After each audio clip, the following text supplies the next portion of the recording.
बिहार वो राज्य जिसने सालों तक बैकवर्ड होने का बस्ता ढोया है, लेकिन अब ये पुराना बस्ता बदल रहा है। जी हाँ, बिहार विकास के नए चैप्टर्स लिखने की तैयारी कर रहा है और इस नए अध्याय में उन लोगों की भूमिका बढ़ जाती है जो बिहार से बाहर निकलकर खूब नाम, पैसा, शोहरत तो कमा ही रहे हैं, लेकिन अपने क्षेत्र में अपने एक ब्रांड को भी कायम कर रहे हैं। और आज हम एक ऐसे ही खास शख्स से मिलने वाले हैं। कंटेम्प्रेरी आर्ट की दुनिया में इस भारतीय नाम ने धूम मचा रखी है। मेरे साथ हैं कलाकार सुबोध गुप्ता, और सुबोध जी हैं बिहार के। जी हाँ, इनकी जड़ें जुड़ी हुई हैं बिहार के एक छोटे से कस्बे खगौल से। तो सबसे पहला सवाल सुबोध जी आपसे यही होगा कि बिहार और आपका कनेक्शन, यानी बिहारी कनेक्शन के बारे में बताइए। मैं वहाँ का हूँ, वहाँ पैदा लिया हूँ, वो मेरी जन्मभूमि है। तो एक बहुत बड़ा रिश्ता है, एक बहुत बड़ा संबंध है उसके साथ। और मेरी पढ़ाई भी वहीं हुई है। मैंने कॉलेज, स्कूल सब कुछ बिहार में किया है। मेरे परिवार बिहार में हैं, मेरे दोस्त बिहार में हैं, तो एक बहुत बड़ा संबंध है। तो ये जो जड़ है बिहार से जुड़े हुए, ये आपके काम में भी देखने को हमें काफ़ी मिलता है। कहीं ना कहीं आप शायद गोबर के इस्तेमाल के ज़रिए या फिर घर में इस्तेमाल होने वाले बर्तनों के ज़रिए अपने बिहार के कनेक्शन को हमेशा स्थापित करते रहे हैं। ये सही बात है, लेकिन गोबर पूरे देश में उसका उपयोग है। बर्तनों का उपयोग भी पूरे देश में है, पूरे भारत में है। ये सही बात है कि इन्फ्लुएंस कहीं ना कहीं बिहार से तो ज़रूर है। और मेरे कामों में तो ख़ास तौर पे कुछ ऐसी याददाश्तें हैं, कुछ ऐसी मेमोरी हैं बिहार की। और अपने जिस तरीके से मैं बड़ा हुआ वहाँ पे, और जो कुछ भी देखा अपने आमने सामने, उन चीज़ों को लेकर कहीं ना कहीं निश्चित तौर पे काम में तो रखने की कोशिश किया हूँ मैं। जैसे किस तरह की यादें, अगर हम आपसे पूछना चाहें, कुछ बचपन की यादें या फिर वो आपने जो 29 मॉर्निंग्स किए थे पाटलों के साथ, उसमें भी आपके बचपन की याद रिफ्लेक्ट होती हैं? और कौन सी यादें हैं जो आप सीधा जब बिहार सोचते हैं तो? हर इंसान आम समाज में जो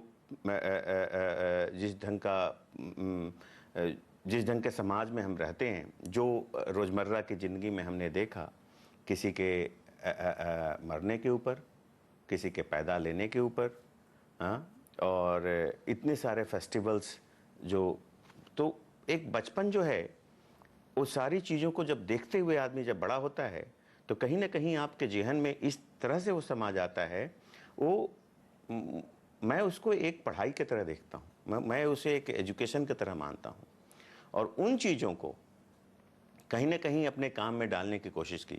और आज भी मैं जहाँ हूँ और जो दुनिया मैंने देखी है, जो चीज़ों को, जहाँ मैं दिल्ली में रहता हूँ, जहाँ आज की जो समकालीन दुनिया है, उन चीज़ों को साथ में लेके, पुरानी याददाश्तों को साथ में लेके अपनी कुछ नई बनाने की कोशिश करता हूँ। पटना में पढ़ते हुए आपने कभी सोचा था कि आप कंटेम्प्रेरी आर्ट की दुनिया में इतना नाम कमाएंगे कि बड़े बड़े ऑक्शन हाउसेस, बड़े बड़े आर्ट गैलरीज आपके आगे पीछे घूम रहे होंगे? यही आपकी चाहत थी, यही सपना था जो पूरा हुआ? नहीं नहीं नहीं नहीं, बड़े बड़े ऑक्शन हाउस की सपना नहीं, हाँ, बड़े बड़े गैलरियों की सपना निश्चित रही है। और एक कलाकार होने के नाते आदमी, हर इंसान सोचता है कि मैं इस मुकाम पे पहुंचूं जहां मैं अपने आप को किसी से पीछे ना, अपने समकालीन कला की दुनिया में मुझे ये ना लगे कि मैं किसी से कम हूं। तो उसके लिए एक बहुत मेहनत करने की ज़रूरत है। और यस, हर इंसान का एक सपना है कि जिस क्षेत्र में मैं हूँ, उस क्षेत्र में मैं आगे ना रहूं, बल्कि जितना ऊपर जा सकूं। तो लगता है बिहारी जुझारूपना जो है उसने आपकी काफी मदद की। बिल्कुल बिल्कुल बिल्कुल। मैंने लोगों के शादी में मंडप बनाए बिहार में। मैंने गेट बनाया लोगों के लिए, किताबों के आवरण बनाए। बहुत सारा काम किया जब मैं पढ़ाई करता था पटना आर्ट कॉलेज में। जी, वो ऐसे काम किए जो कि बहुत मुश्किल था, लेकिन ठीक है। लेकिन ये बिहारी जुझारूपना आपके एक काम में भी नजर आता है। 1999 में जो आपने बनाया था बिहारी, उसके बारे में बताइए, बहुत इंटरेस्टिंग सा वो मुझे लगा। नहीं, वो एक बहुत ही इम्पोर्टेंट काम है हमारा, बहुत ही महत्वपूर्ण काम है, जिसमें मतलब जब मैं दिल्ली आया तो हर जगह की अपनी एक संस्कृति होती है, लेकिन दिल्ली की भी अपनी एक जो कल्चर है, दिल्ली में जो एक राजनीति छिपी हुई है हर इंसान के अंदर, क्योंकि दिल्ली एक ऐसा शहर है जहाँ पे सारे भारत का वो राजधानी है। तो पॉलिटिक्स तो दिल्ली में निश्चित तौर पे आप आते ही आपको सीखने की ज़रूरत नहीं है, वो आपके लगता है ब्लड में चला जाता है। तो people come from different places, no, from Delhi, ऐसी बिहार से लोग आ रहे हैं, बंगाल से लोग आ रहे हैं, साउथ से लोग आ रहे हैं, गुजरात से लोग आ रहे हैं, हर जगह के लोग आते हैं ऐसे शहरों में काम करने के लिए, अपनी तकदीर आजमाने के लिए। तो मैं भी बिहार से यहाँ आया, लेकिन बिहारियों को जब बिहारी कह के आप बुलाएं तो उन्हें बहुत बुरा लगता है, पता नहीं क्यों, लेकिन वो almost like a slang, no. लेकिन मैंने देखा कि हमने भी बंगाली को बंगाली बुलाया, हैं, गुजरात से जो आते हैं उनको गुज्जू बोलते हैं, मलयालम से जो आते हैं उनको मल्लू बोलते हैं। तो एक भाषा जो है, तो ये मुझे बड़ा स्ट्राइक किया। तो मुझे लगा कि जब मैं बिहारी हूँ तो मुझे लोग कोई बिहारी कहता है तो मुझे तो कोई फ़र्क नहीं पड़ता, बल्कि मुझे तो बड़ा कि भैया मैं बिहारी हूँ। तो मैंने कहा कि इनको तभी पता चले कि जब तक मैं अपने छाप ना दूं बिहारी अपने सीने पे, जैसे हनुमान ने राम सीता का तो कहा कि मैं बिहारी हूँ। तो उस सिलसिले में मैंने उस काम को बनाया और मैंने उसको लिखा बिहारी, और वो मेरे लिए आई थिंक एक बहुत ही महत्वपूर्ण काम है, और आज भी। जी हाँ, बिल्कुल नियॉन लाइट से लिखा हुआ आता है बिहारी इनके इस पेंटिंग में। और हम इस प्राउड बिहारी बाबू से अपनी बातचीत जारी रखेंगे। एक छोटा सा ब्रेक लेकर अभी हाजिर हो रहे हैं, सुबोध जी के सफर के बारे में और जानेंगे।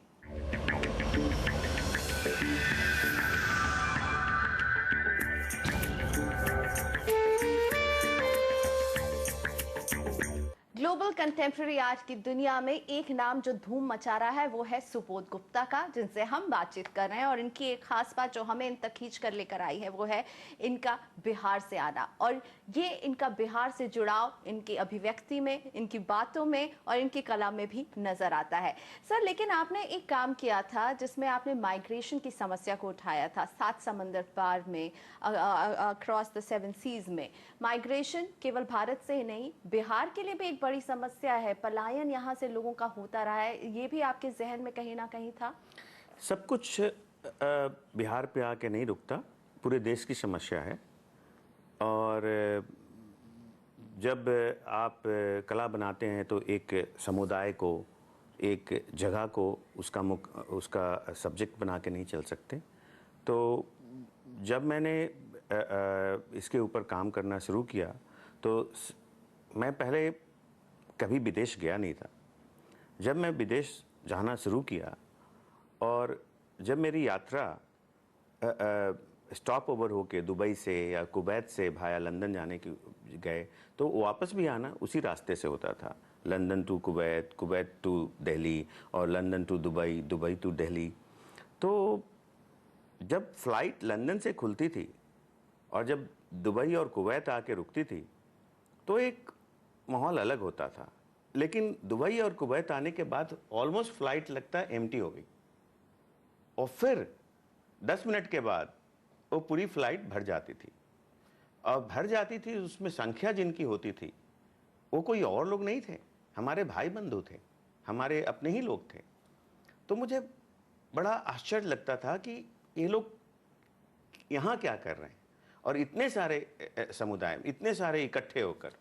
तो मैं उनसे बातचीत करना शुरू किया तो मुझे पता चला कोई टेलर हैं, कोई ड्राइवर हैं, कोई मजदूरी का काम करते हैं, लेकिन 2-2 साल तक, 1 साल तक काम करने के बाद वो वापस जब घर जाते हैं तो उनमें एक ख़ास बात होती है।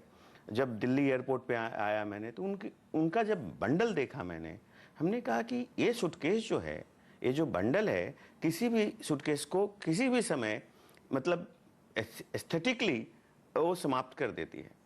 वो लुई विटॉन को डिज़ाइन को, गुची के डिज़ाइन को भी समाप्त कर देती है, क्योंकि बंडल जिस ढंग से उन लोगों पैक करते हैं, बड़ा एक अनोखा, अपने आप में ही मुझे वो एक स्कल्पचर दिखना शुरू हो गया था। अपने आप में ही एक मुझे लगा कि ये अपने बंडल अपने आप में ही एक काम है। लेकिन सुबोध सर, जिस राज्य से आप आ रहे हैं, जिस राज्य से मैं भी आ रही हूँ, बिहार, वो भी कई समय तक, लंबे समय तक और अभी भी पलायन का शिकार रहा है। इतना सारा टैलेंट है, इतने सारे एजुकेटेड लोग हैं, लेकिन वो सब बाहर आ जाते हैं। आप दिल्ली आ गए, मैं भी दिल्ली आ गई, तो बिहार को संवारने में ऐसे लोगों की ज़रूरत है।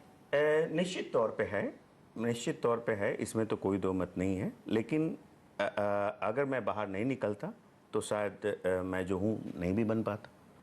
निश्चित तौर पे ये तमाम काम करने के बाद जब आप अपने घर के बारे में सोचते हैं तो कुछ न कुछ अंदर से तो इच्छा होती है कि हमारे घर में भी वो परिवर्तन हो, हमारे घर में भी वो बात हो जो मैं बाहर देखने को मिलता है, जो लोग बाहर कर सकते हैं। लेकिन उसका सबसे बड़ा मुझे सबसे बड़ा जो ड्रॉबैक है उसका, वो है एजुकेशन। जब तक कि और मेरी एजुकेशन भी बहुत ही कमज़ोर थी, बहुत ही। पटना आर्ट कॉलेज में एक भी हिस्ट्री का क्लास नहीं हुआ पूरे 5 साल में, पूरे 7 साल में, फिर भी हम हिस्ट्री का एग्ज़ाम देते थे।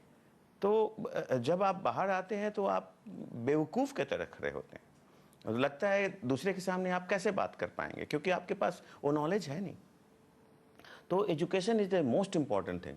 जब तक वो जड़ में आएगा नहीं, तब तक वो कॉन्फिडेंस नहीं आएगा, और जब तक कॉन्फिडेंस नहीं आएगा हम आगे नहीं बढ़ेंगे। बिल्कुल, आपने भी 5 साल के अपने कोर्स को 7 साल में ख़त्म किया। लेट सेशन के शिकार आप भी रहे, वो 80 और 90 के दशक में जो कुछ हुआ। लेकिन अब आप जब पीछे मुड़कर देखते हैं, आपको लग रहा है स्थितियाँ बदल रही हैं बिहार में? बिल्कुल बदल रही हैं, काफ़ी काम हो रहे हैं, और मुझे थोड़ा सा आश्चर्य भी हुआ वो सब देखकर, निश्चित तौर पे, और अच्छा भी लगा, बहुत ही अच्छा लगा।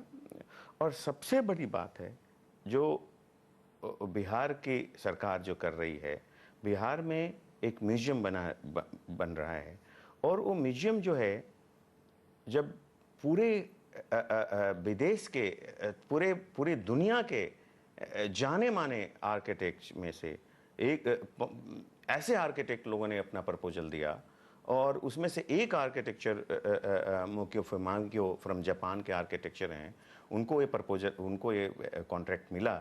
तो जब ये म्यूजियम बनेगा तो मुझे लगता है कि हिंदुस्तान में एक बहुत बड़ी बात होगी, और ये बिहार के लिए बहुत में गर्व की बात है। क्योंकि आप देख लें, पूरे देश में आज तक national gallery of modern art के अलावा, जो कि एक बहुत पुरानी सी कथा की पोथी सी बन गई है, वो समकालीन कला में आज तक भी उस ढंग का म्यूजियम मुझे नहीं लगता है कि अभी हमारे देश में भी है ऐसा म्यूजियम जो बिहार की सरकार करने वाली है। तो वो एक बहुत ही बड़ी बात है, और पूरी दुनिया में उसकी चर्चा है, बाय द वे। तो कला के क्षेत्र में बिहार ले रहा है, उठा रहा है नए कदम, एक बड़ा सा म्यूजियम, और सुबोध गुप्ता का वादा है कि वो नजर आएंगे उस म्यूजियम में अपने समकालीन आर्ट के साथ। हमारी ये चर्चा जारी रहने वाली, हम अभी हाजिर हो रहे हैं एक छोटा सा ब्रेक लेकर।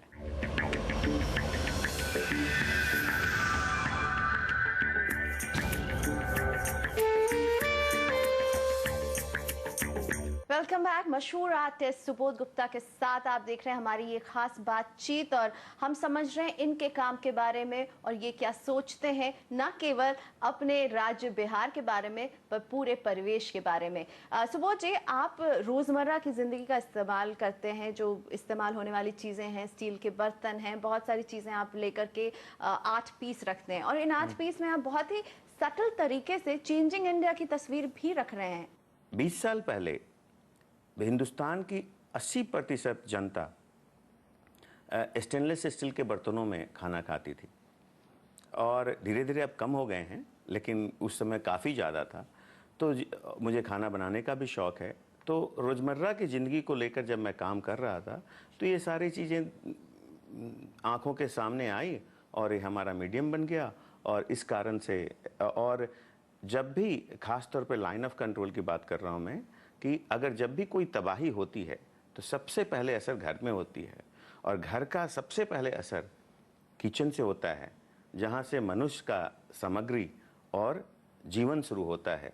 आप खाना नहीं खाएंगी, आप भूखे रहेंगी, तो उसका तो इस बर्तनों में दोनों बात हैं, चमक है, आयरोनी है, एक खालीपन है।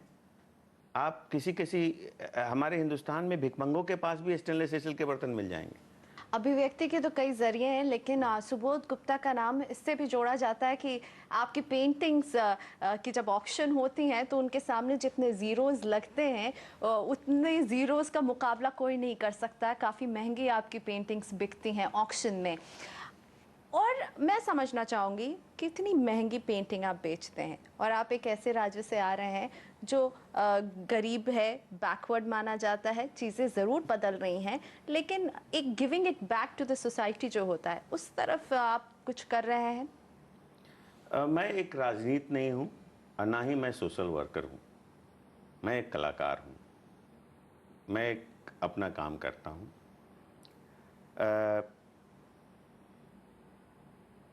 अंदर से इच्छा बहुत होती है काम करने की, जनता में जाके काम करने की, लेकिन एक कलाकार का मकसद तभी पूरा होता है जो अपनी कलाकृतियों को रूप दे सके।